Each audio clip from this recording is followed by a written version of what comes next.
Hello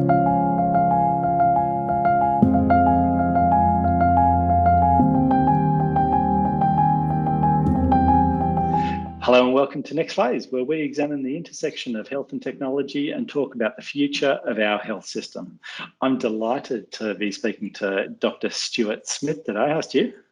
Simon, how are you? It's a pleasure to be here. The pleasure is ours. Really looking forward to digging into this conversation. Stuart is a leader in the intersection of health, aging and technology, and has had just such an extensive bio. I'll pick some highlights from it. Right now, you're the owner of Shift Left Health and Exercise Cognition.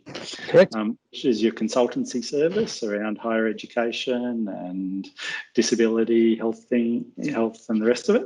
Yep. But he's had a number of distinguished academic postings. You were the Professor of Disruptive Technologies at University of Sunshine Coast. That's right. Yeah, that was a title I made up for myself when I got the role because they didn't know what to kind of call me. And it was a bit of a freewheeling sort of position. And I'd been reading a lot of Clay Christensen's work on disruptive innovation. I just thought, well, maybe I'll become the Professor of Disruptive Technology. But that was at the University of Sunshine Coast, but you've been all over the place. University of Tasmania as the director for the Healthy Research Centre down there. I ran into you first, I believe, when you were working with Neurosearch Research Australia, and that was around gaming for healthcare. So the whole concept that you would engage with older people in these fun sort of exergames, and in the process of having a bit of fun, also increase their tone, balance and coordination to prevent falls. Yep. Yeah, no, that was a great role for a couple of years, and it was wonderful to meet you, Simon, at the time, because I'd been looking for leaders in the field of technology and health and aging, and it was great to make the contact with you when you were at Microsoft, and we explored using some of the Microsoft gaming consoles to ensure that older adults can remain fit, healthy, active, independent and free from falls. I remember distinctly at the time, the government was working on the national broadband network, and at one stage, you were the poster of some of those future use cases that we might be able to enable with high bandwidth. Yeah, it was quite a remarkable time. We were lucky that Mike Quigley, who at that time was the CEO of NBN was on our board of directors at Neuroscience Research Australia, and I got to meet Mike, and actually the first time I met him, I was at an event at Neura, and just sort of talking to this bald-headed guy next to me, and I said, "Oh, g'day, I'm Stu, who are you?" And he said, "I'm Mike, I'm on the board," and we got talking about technology and internet, and only afterwards did I realise who he was. So I kind of built a pretty good relationship with them, and saw immediately the application of internet technologies and broadband technologies that could be used to deliver health, aging, disability services, particularly for those people living in regional, rural and remote Australia. Yeah. So we did build up a good relationship, and I did a bit of press for them. So it was fun. Oh, fantastic. Look, I'm really looking forward to unpacking all of that. Before we do, just as a quick icebreaker, is there something from your recent search history that you'd like to share that's revealing about who you are as a person? Absolutely. As much of a technologist that I am, I'm also kind of, I love to get my hands dirty into the dirt. And recently, my wife and I have decided to become a little bit more sustainable. And so we thought, well, we've got all these kitchen scraps that we throw down to the chickens because we've got chickens. Maybe we could turn them into compost. So I did a quick search on the internet for how to build a 3-bin composting system, and just spent this past weekend building a quite an elaborate, probably massively over-engineered composter. So thanks, Internet, for helping me learn how to do that.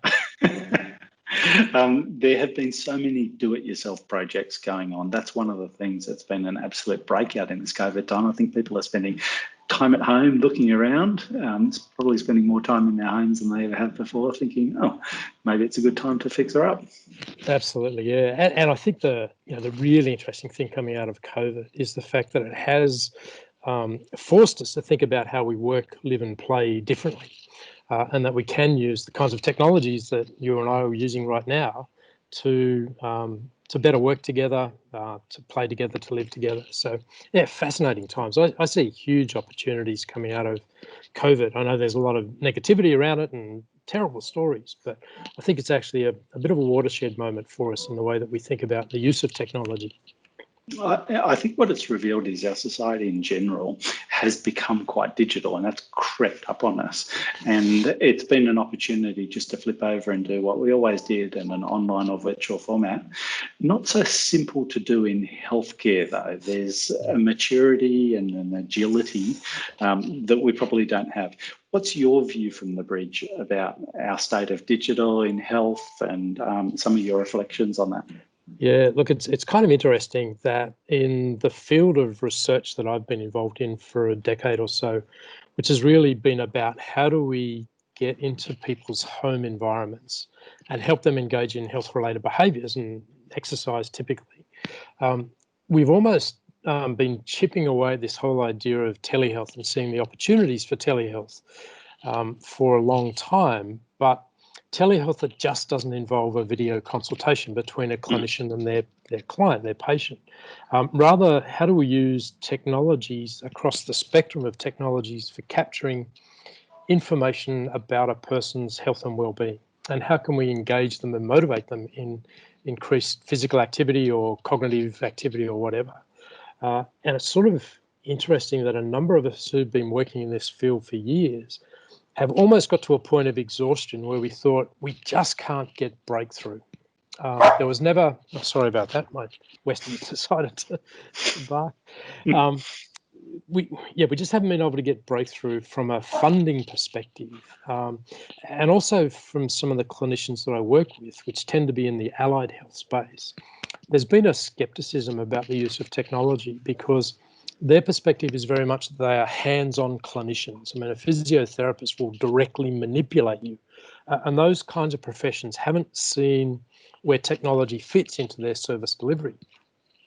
Now, of course, because they can't be proximal to their clients and they can't do that physical manipulation, that hands-on, many of them have had to think of innovative and new ways of delivering services. So we've seen a pivot almost immediately in some areas of health service to one where they're making use of sort of video technologies and hopefully increasingly the kinds of gaming technologies that I've been working with. So it's been interesting to observe the adoption of technology from the health part of the health sector that traditionally hasn't really gone there.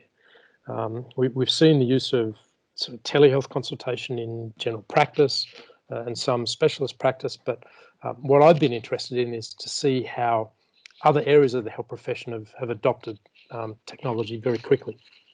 Yeah, and it's happened overnight, and it's had to. I mean, across our clinic network, we have a number of providers who are immunocompromised in the older demographic, or we even have a pregnant person. So it's not appropriate for all practitioners to turn up. By the same token, you've got patients who don't particularly want to go to a medical clinic. But you touched on something that was really interesting. It's changed the power balance. And I find that fascinating. We have inherent in our medical model a bit of paternalism. I will do this to you. Yep. Whereas now there's almost this sense of how do we do this together? And that shifts things probably in a good way. Absolutely.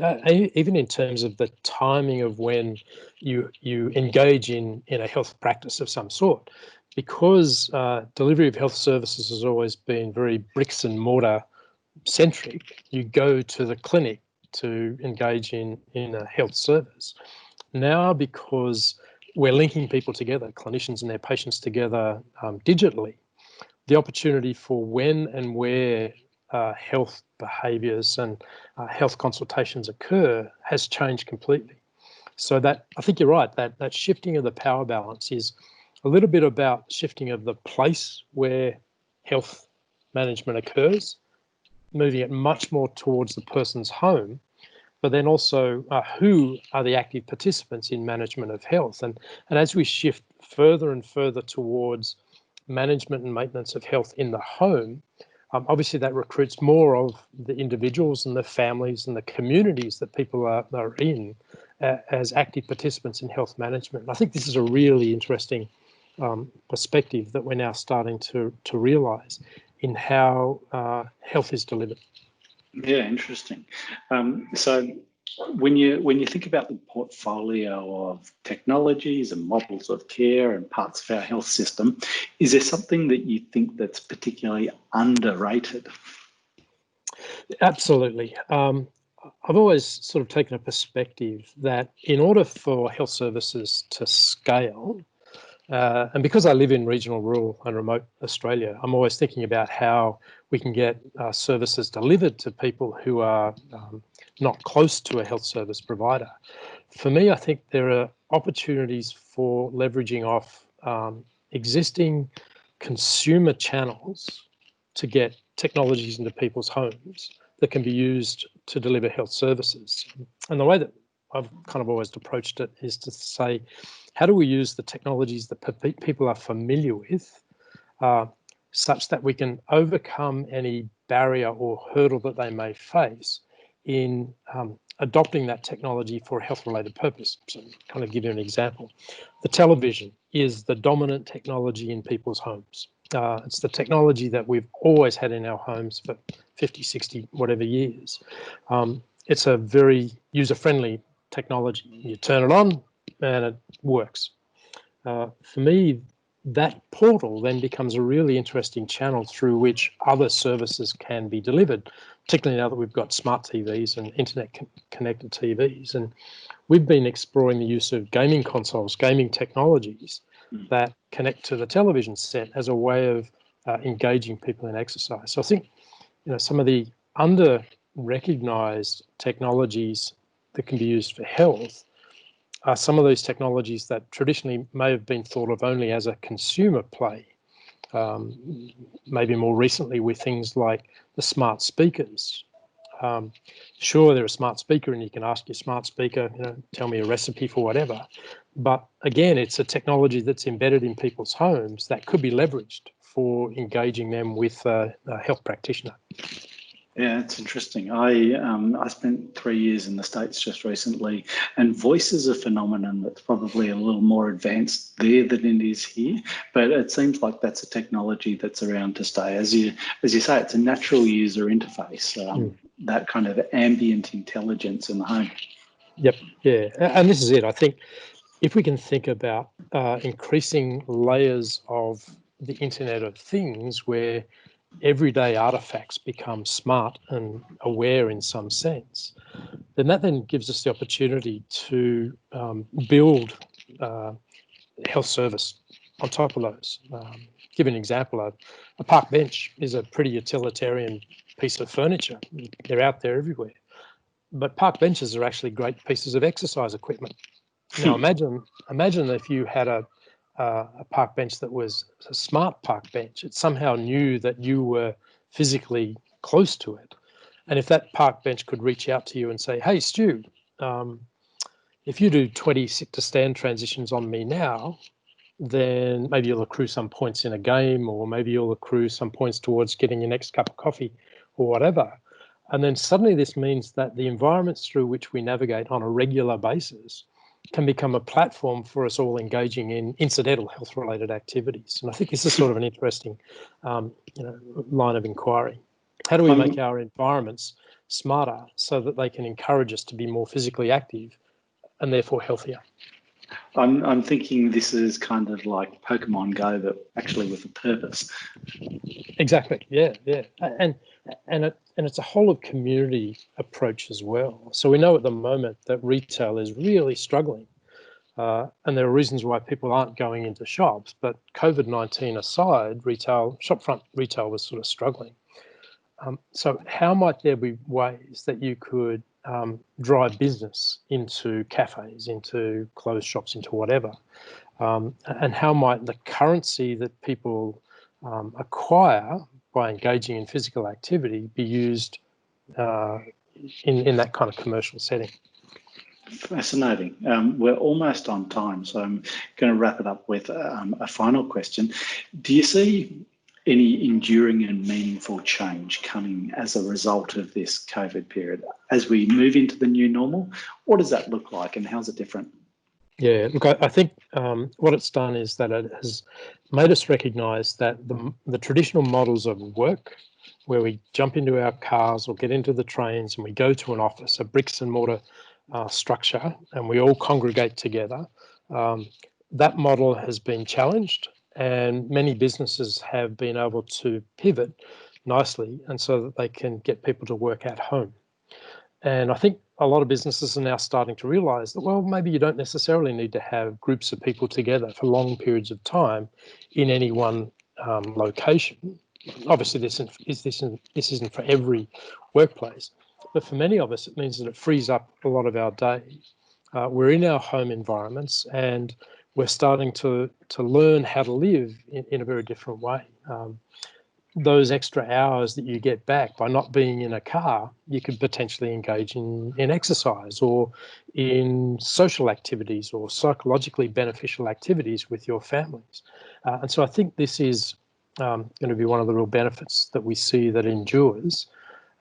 As we get back to work, maybe we don't necessarily need to go to work to be at work.